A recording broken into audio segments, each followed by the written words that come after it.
শ্রীমদ্ ভগবদ্গীতা গীতা মাহাত্ম্যম অবশ্য পাঠ্য ও অবশ্য শ্রবণীয় গীতা অধ্যয়ন বা শ্রবণের পর। শ্লোক ১।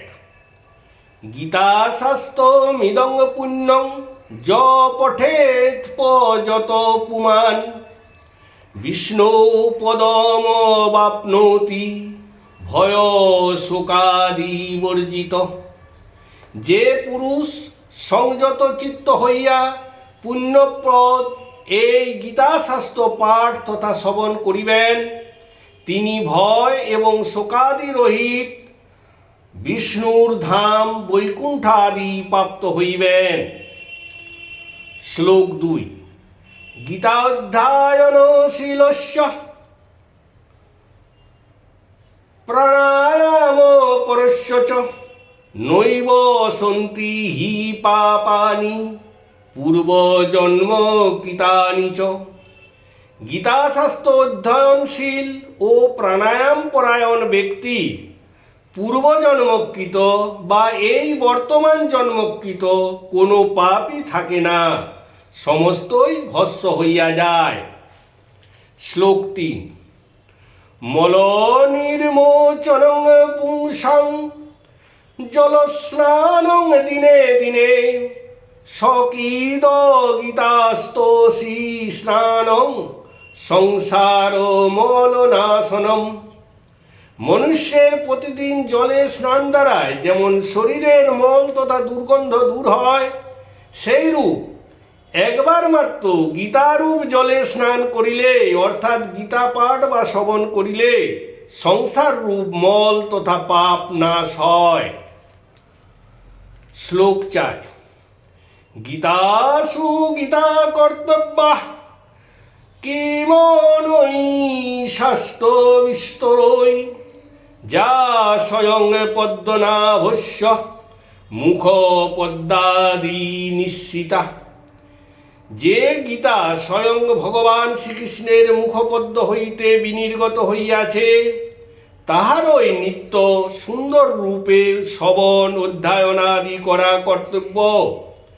অন্যান্য বহু শাস্ত্র অধ্যয়ন তথা শ্রবণ দ্বারায় তা হইতে অধিক কোনো ফল লাভ হইবে না। শ্লোক ৫। ভরতামিত সর্বস্বং বিষ্ণোর্বরোক্তদ বিনিশ্রিতম গীতা গঙ্গোদকং পিত্বা পুনর্জন্ম ন বিদ্যতে। বিষ্ণুর মুখ হইতে বিনির্গত মহাভারত রূপ অমৃতের সার গীতা নামক গঙ্গাজল পান অর্থাৎ গীতা পাঠ তথা শ্রবণে আর পুনর্জন্ম হয় না। শ্লোক ৬।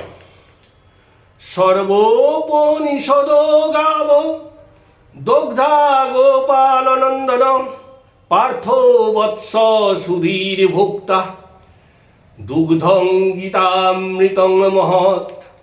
সমুদয় উপনিষদগণ গাভী সদৃশ। এই গাভীদের দহনকারী গোপাল নন্দন শ্রীকৃষ্ণ। অর্জুন গ্রাভীর বৎস সদৃশ। দুগ্ধ গীতারূপ শ্রেষ্ঠ অমৃত। পণ্ডিতগণই অমৃতের ভোক্তা অর্থাৎ দুগ্ধের প্রাণাস্বাদনকারী। শ্লোক ৭। একং ষষ্ঠং দেবকী পুত্র গীতমেকো দেব দেবকী পুত্র এব एको মন্ত্রস্তস্য নমামি জানি কর্মপেক্ষং তস্য দেবস্য সেবা। শ্রীকৃষ্ণর মুখোচ্চারিত গীতাই একমাত্র শাস্ত্র।